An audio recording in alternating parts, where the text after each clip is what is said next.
hear and sing.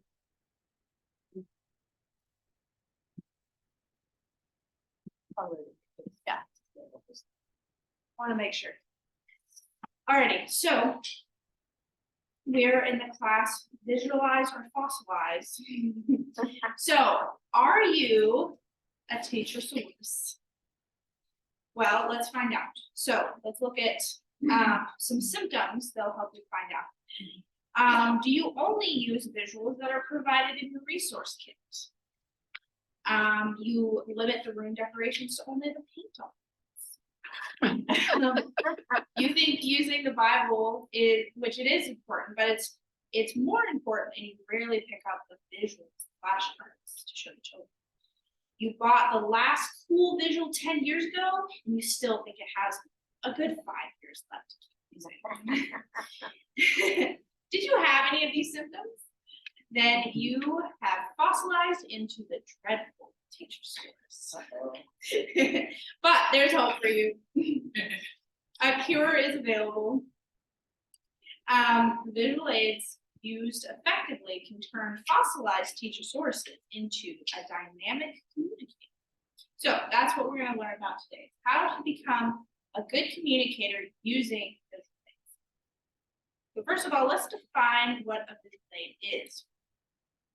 It is a tool designed to convey information by visually visible representing, hereby enhancing the learning process. So you don't want to use visuals that are going to be confusing or taking away from your teaching. You want to use visual aids that are going to help you in your teaching. So first we're going to look at a visual. So therefore, one visual example that God used was the rainbow to communicate his promise to Noah. Will somebody be willing to look up Genesis 9? Or I can. Okay. You can always do it on your own, but let's just go ahead and read this real quick because we have the time. And I will remember my covenant, which is between me and you and every living creature of all flesh. The water shall never again become a flood to destroy all flesh.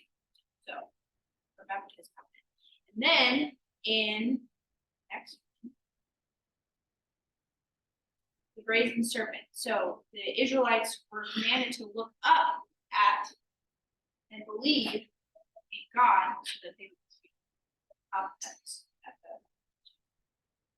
And then in the fiery furnace, it's to see the fire. I'm not quite sure what that's referring to. So let me go to that. Daniel 3:5.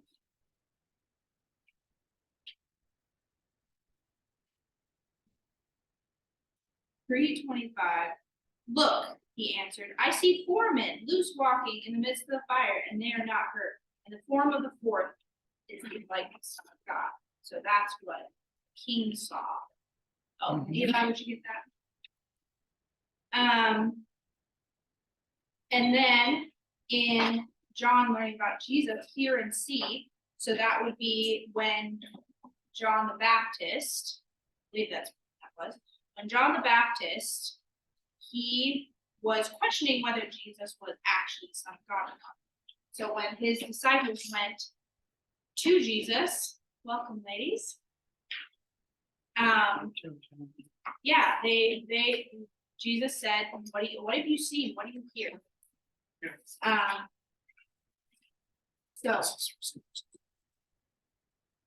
So yeah, that's what was there. So, all right. Yeah. So now we're going to look at reasons for using visual aids. So first, we want the children to learn more effectively. So when you think about how kids learn, they have lots of different learning styles, but generally speaking, we only remember 10% of what we hear. That's it, just 10%. So you're not gonna, learn much by just hearing it usually, unless you're an audible learner, you might retain more by just hearing. But In stark contrast, by seeing something, you retain 50% of what you see. So that's a lot bigger. So think about if you were to see, hear, and do things, how much learning would you retain? 90, up to 90%. So that makes a big difference. So if you can do things where the kids are doing things with you, seeing and hearing all the same thing, they're going to retain most of that information. And that's what we want them to do, is we want them to retain all this information. So you want to create an atmosphere of participation, excitement,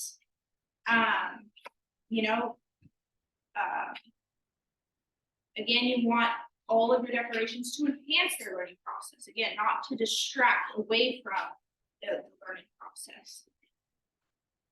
And then clarify ideas or words. Make it understand. You want to also provide a more creative approach to teaching. So I'll give you just a better option, like just different varieties of options of how to teach.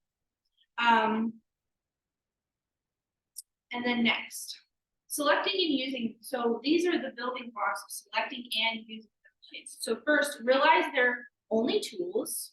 Our confidence in teaching comes from God. So obviously don't use it as confidence booster in your teaching. Again, it's more for the child's helping in learning than it is. Consider their teaching value. Again, are they appropriate for what I'm covering? So is this visual aid going to add or subtract to my teaching? Then determine how it will help your students, students learn. Are they entertained, or will it enhance the message? So again, you don't want to just use it as an entertainment. You want it to be helpful in them actually. Decide when to use visuals in class. Think carefully when and how to use them so that they're not an interruption. So it makes sense in the overall class. And then you'll want to choose neat and attractive visuals. You don't want something that's chaotic or crazy, because kids are used to things being orderly, and most kids like that. Instead of, they don't want to just see a bunch of chaos, because then again, it's going to draw away from the teaching aspect. Use them prayerfully and carefully. So don't let them become a burden,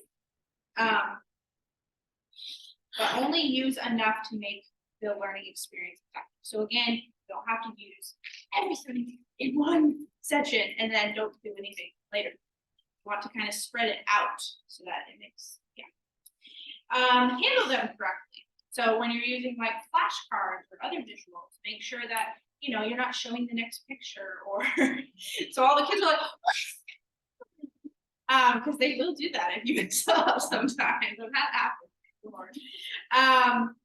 And also not, covering up the flashcards. If you're holding it, learn how to hold it so that they can see it clearly. And when you're practicing using visuals, make sure you practice before before you come to club, not just right before. All right. And then self-evaluate. So think about, how did this visual help in my presentation? Was it easy to use? If it was super hard, maybe don't use it again. If it was too burdensome, just don't worry about it. Was it easy for the class to see? Did it make sense to the class? How did it look? What was its appearance like?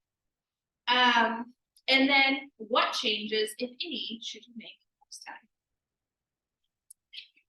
time? So remember, you no longer need to be a teachersaurus.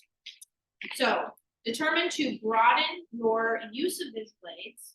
Can you identify at least one or two areas which you could be using them more effectively? And then having identified these areas, will you begin to implement them in the next time that you teach kids?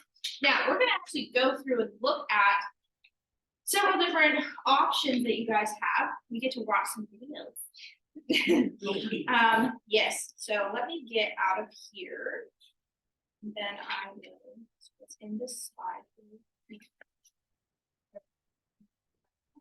Over. It's not. So.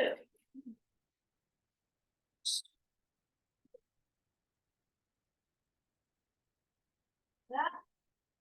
So this is this is on the Unite website. There's a Unite app. We talked a lot about that, Unite TV and stuff. And so there's a lot of great options.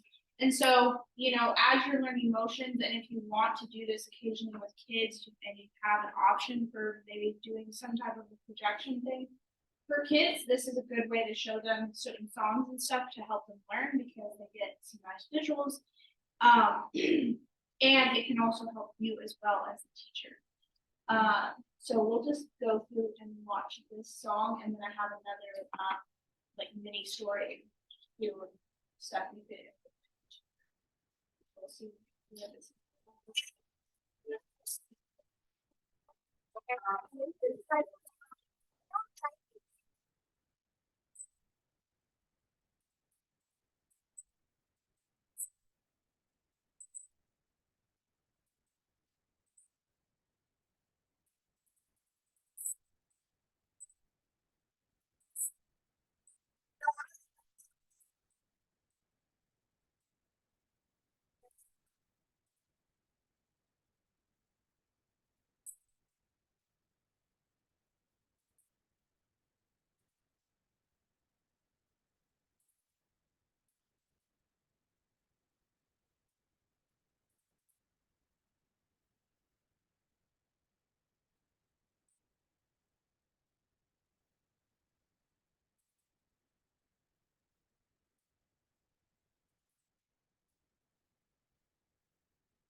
There you go. All right, now I'm gonna go up to this.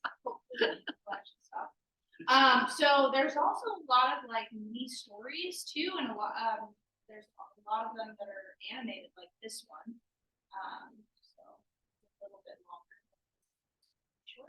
Also, aren't they? They've got cool superpowers that they use to save people and fight the bad guys. I would definitely want to be a superhero. But aren't there some people who like bad guys? What do you mean?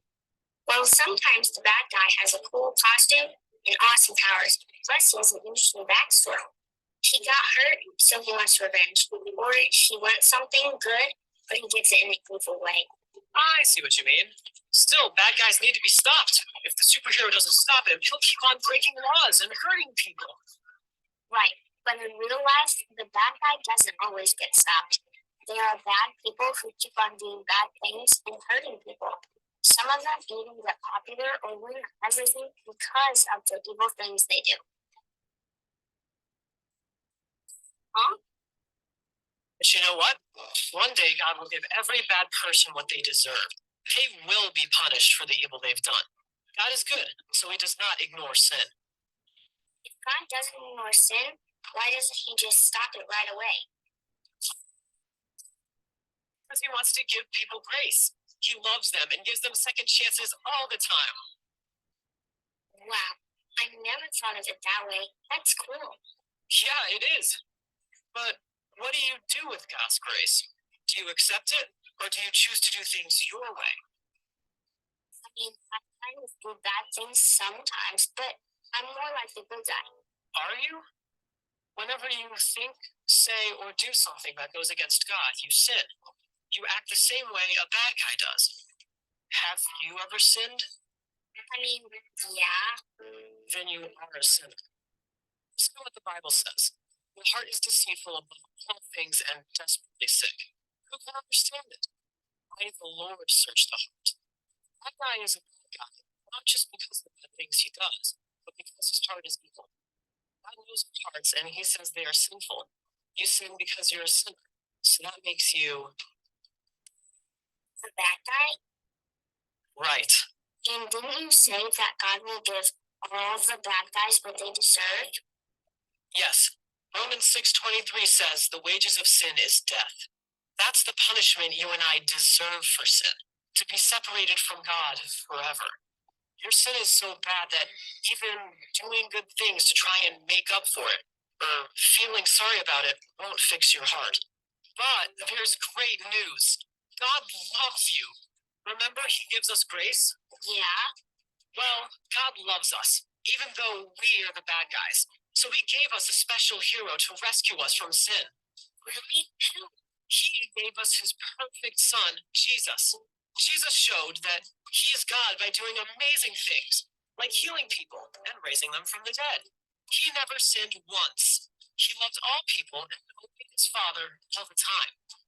Sounds like he was the greatest superhero that ever lived. Exactly. But some people nailed Him to a cross and killed Him, as if He was the bad guy.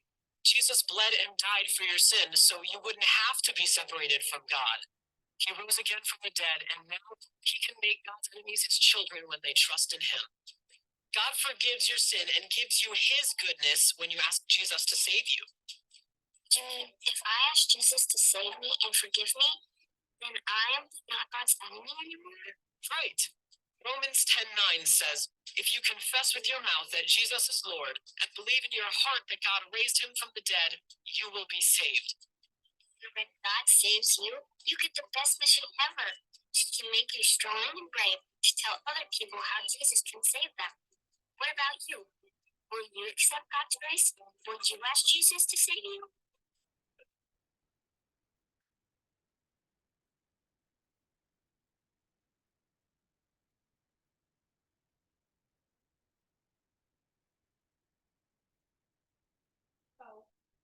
So thinking about these.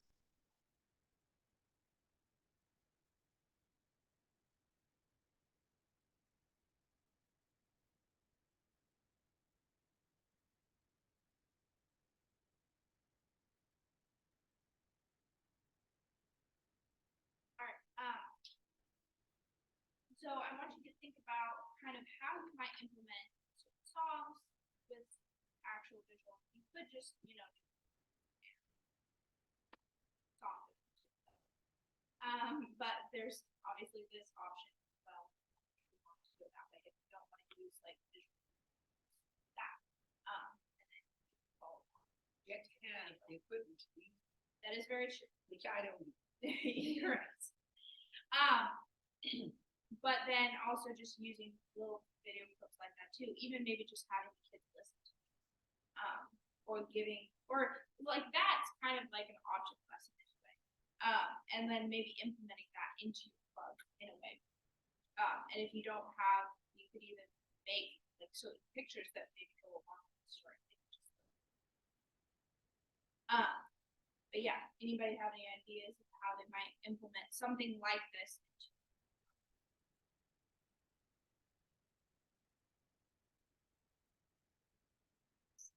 Years ago, we're trying to find a tablet, iPad to, I used this song, we were gonna watch. Yeah. Oh, That depends how many kids you have. So. But it could be done during small group. yeah, that's true. Like if you actually have it on your phone, it shows Look, there's something funny. during smart. Where do you get this? You said, what publisher? Or- Oh, it's Unite. Oh, it's on Unite TV. Oh, Yes. Yep. So you get it from Unite. Mhm. Yeah, I just got this one online. It was like a sample one because I don't have the. And then you can show it on, you can show it like in a small group. You can show it on your phone on in a small group, yes. And that might give you something more to talk about in your small group, especially if you show the story like that. I have, can it be put on my iPad? Possibly, I don't know if it, yeah, it might be able to be an app on your thing, so, but we can work on that later. So yeah, small group, if you just have a phone and you don't have a way to like project it and do it as a huge group thing, you could do it as a small group. All right, so moving on, Another good thing is if you have the ability to project things, there is the option of doing, a whole Bible lesson as just slides instead of, flashcards. Because we do have, you have to buy them, they're way cheaper, but on the CF Press website, there is the option to buy the PowerPoint, different resources, and it has all the resources on there.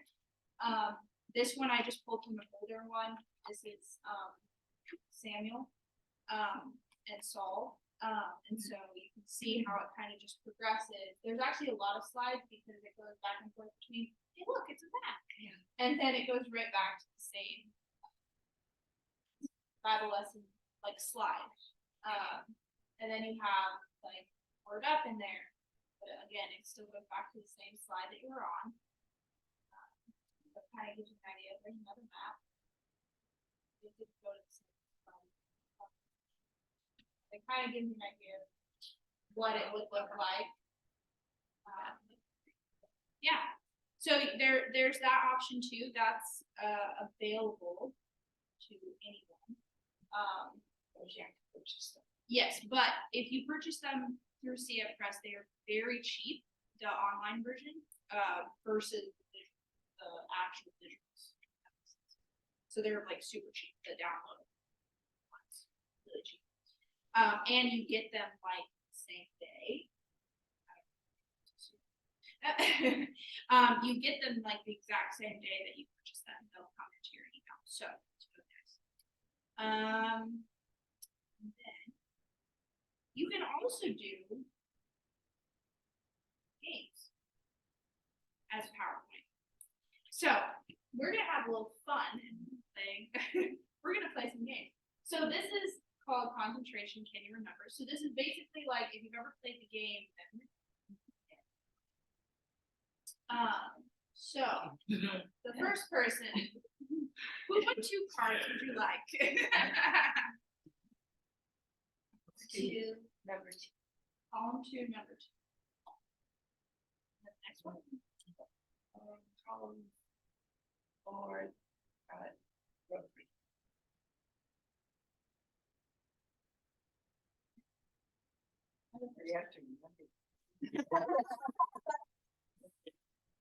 Column 5, number 1.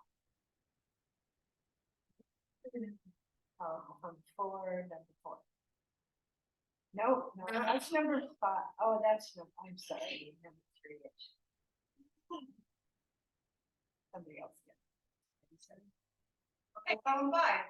No, yeah, column 5, number 1. Okay, column 4, number 3. There you go. Woo-hoo! All right. Hey. Column 4, number 1. Okay.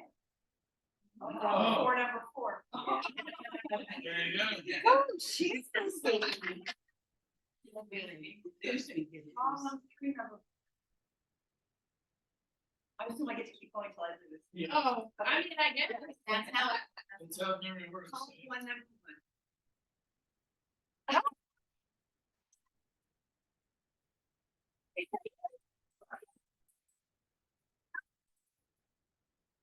Column 5, number 4. Right. That's pretty easy. Oh, Okay, sorry. then column 2, number 1. Column 2, number 1. I'm so lucky that I. 2, 4. Oh, Wait, Oh, there. I'm eating. No, that's okay. Okay, which one do you want to pick? 2, 4. Oh. 3, 2.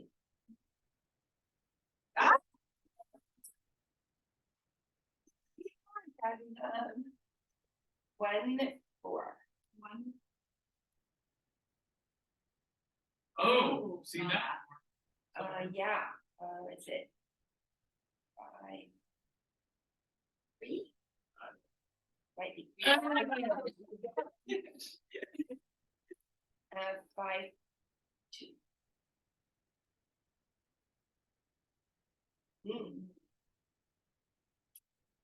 5, 4. 5, 4. Oh, sorry. Ready, look at that. It's Nancy Street, Nancy right? Column 3, number 1. Okay. Column 2, number 4. No, 3.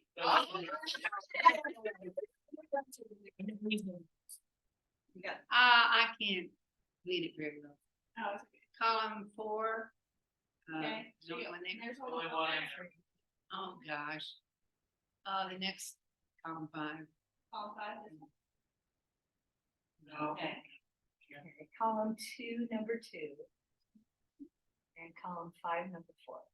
Yay. Yeah. All right, well, let's try column 1, number 2. Oh, Let's see, column 4, number 2. Yeah. Column 3, number 3. Go. There There you it go, is, there you there go. it is. Oh, there it is, okay. Oh. Column 2, number 1. Yeah, yeah. And it must be column 1, number. Yeah. And There it column is. 5, number 2. Good job.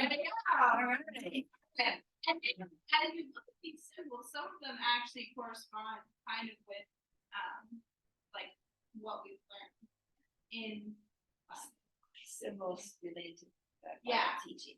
so then again, there's actually 3 different games that you can play. And so you could even teach using those symbols too. You know, so. Which you, that could be used like in a review game, they ask the question and they get to pick. Yeah, so it would be played a little differently. It's also, you can play with teams. This game specifically comes with specific instructions. Right. There's simple instructions, but there's instructions on how to make it work. There's that. And, so you definitely use it within. Yeah, do you purchase those or are those free? I would think that, some, like if you purchase like a lesson series and a downloadable version, they might give you some of these types of games that you can Alright. play with them. Part of the lesson? We do have some old PowerPoint games still, and those, yes, we could probably send you. For free. But we don't have very many of them, and so, but yeah, so there's just another option. We will often use the most times that, like, we as staff have used stuff like this is like with our CYA students when we're teaching them. So in a way to review what we've taught them so far, we'll do like a game of Jeopardy, but it's on a PowerPoint. So, yeah, and they have a lot of fun. So, so that's another idea that you can use. Is there a fillable version so you could make it applicable to the story that you're talking? Like kind of that Jeopardy filling. Yes, I believe there is. I think we actually have Jeopardy version. Cause I was looking for these today and I was pretty sure I saw a blank one. It said blank Jeopardy and I'm like, what's that for? So probably that. So yeah, we do have that available. I think she, or just for the building, What? the Jeopardy game we got. But, It's online. I don't, How would you forget it? I'm Just- confused. just- Anyway, so yeah, and then other things that you could use within just a regular story is just like literal objects that you just bring to the club. So like, for instance, any of these objects you could bring for the creation story that we did back with the first lesson. Because these are all things that God created. He created water, created plants, and he created the earth. So you can use stuff like that they can, especially with little kids, you'd want to bring these types of things so they can touch them, pass them around, and they can touch them. Look at them. So, And connect it to the real thing, it's not just yeah, a symbol or a picture. They actually get, it's powerful to be kind of. yeah, and even older kids. can like it. Like even one of the stories we did this summer, like we talked. One of the the stories was, the rich young ruler. So you would bring a point. So kids could see it and we could probably pass it around to kids too. What would be really cool is having a point that doesn't, maybe point to the country or something, and kids are like, what is that? Because it looks foreign to them. So having something that might be. I think it's good too that just some past, like for English language learners, some training in that is they even went back. It problem is it's time consuming to actually make physical, touchable. This is really, I love this. It's like professionally presented and it's quick. You just put the money down and you got it. And I think we should use the technology as part of our life and use it in a good way. But it's also good to have these other Yes, objects because to connect them with real life. So our kids are so techy. They need to get out of the screen thing. They're just on a screen that they're engaging with reality of life and relationships. What we did there, of course, the 5 barley loaves and 2 fish. So my sister said, why don't you make some barley loaves?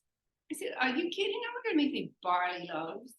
So she went down and got the barley flour and all that, and so we made the barley loaves. We made them in like a giant biscuit kind of, and I took them to the kids, and some of them wanted them, and some of them didn't. You know, I said, well, you could, if you don't want to taste it, that's okay. One guy had second. Then I made the fish. I still have them, and I quoted the fins. That look like Oh, fish. wow. Anyway, so that was really good for them to. And then when my grandkids were little, they liked to play with the fish.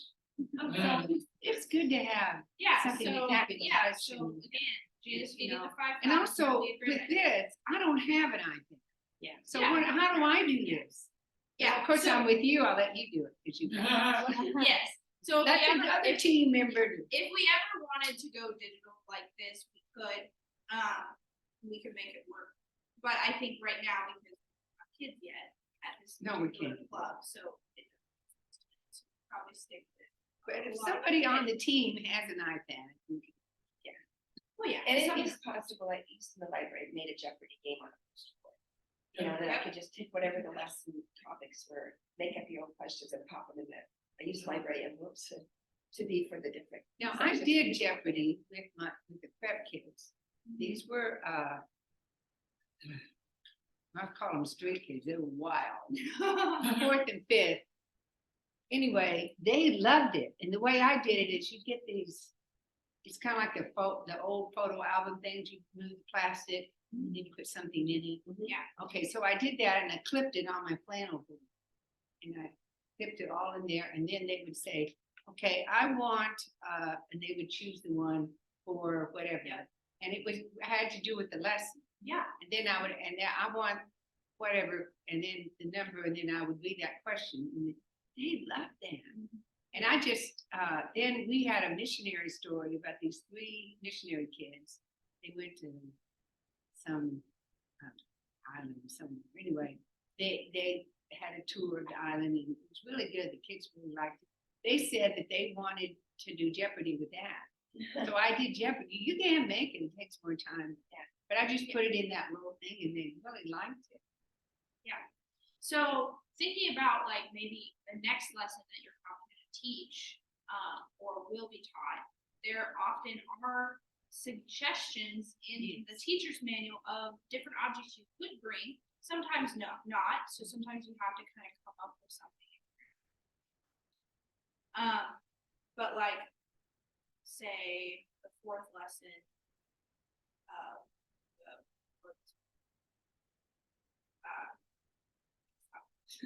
It's probably I think it's the resurrection. Yeah, right. it's the resurrection and right after Jesus comes back to them.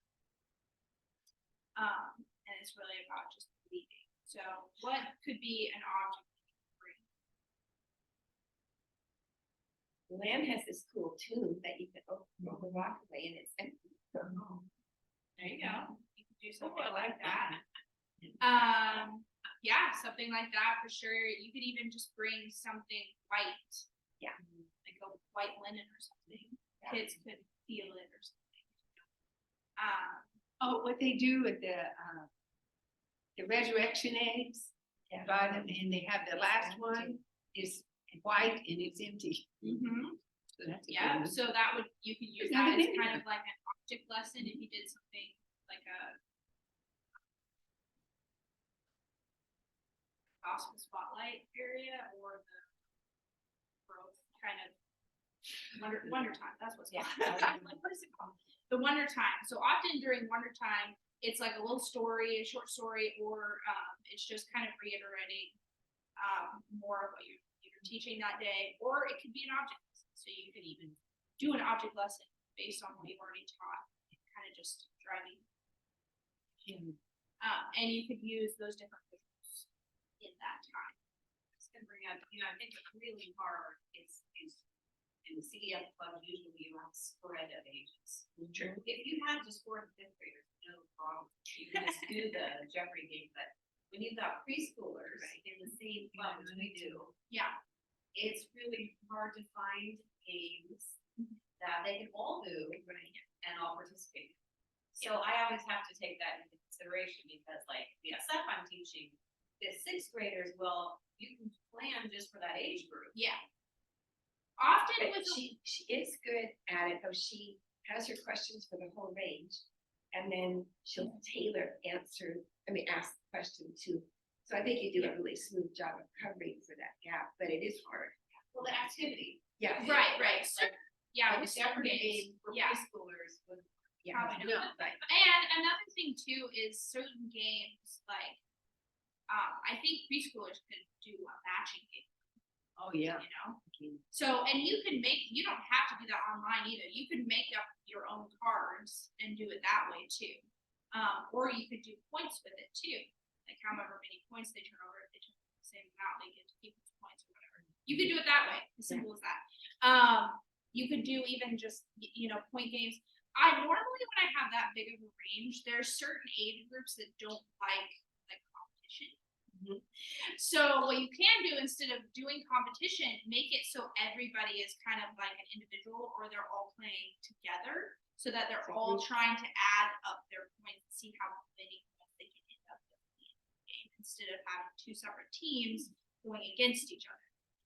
Because I found out that there are definitely different people or just even age groups that just don't like competition. And so it's like, okay, what do you do with people who don't like competition, but still do the same game?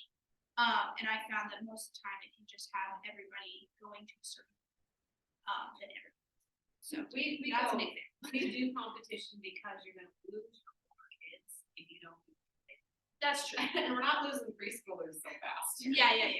So again, you might want to go back and forth depending on what, like, if But your I age don't group. understand how you do that without competition.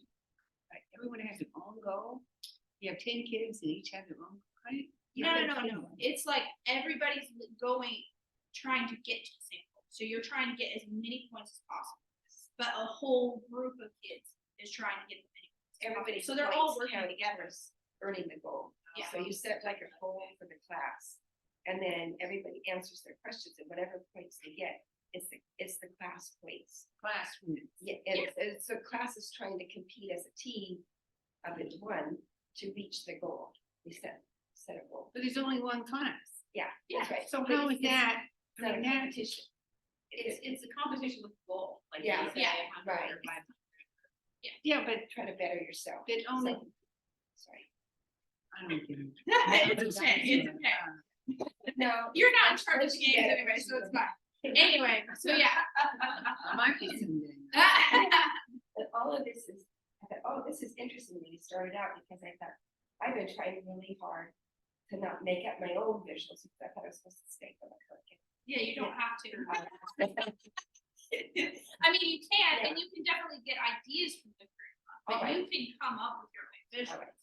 Yeah, we definitely, But you have to stay within the 12-minute time too. So- yes, so, yeah, so if you just have like one certain visual per thing, that's fine. But like, most of the time you usually have, like, if you teach the verse, you usually have that verse. But if you wanted a separate visual on top of that, that's totally fine, and you can bring your own. You can even bring an object of some sort to kind of bring home the point that you're making, so. So yeah, so these are all good ideas, so hopefully that was helpful for you guys. I'm going to quickly stop recording this for a second, and then we'll, just one.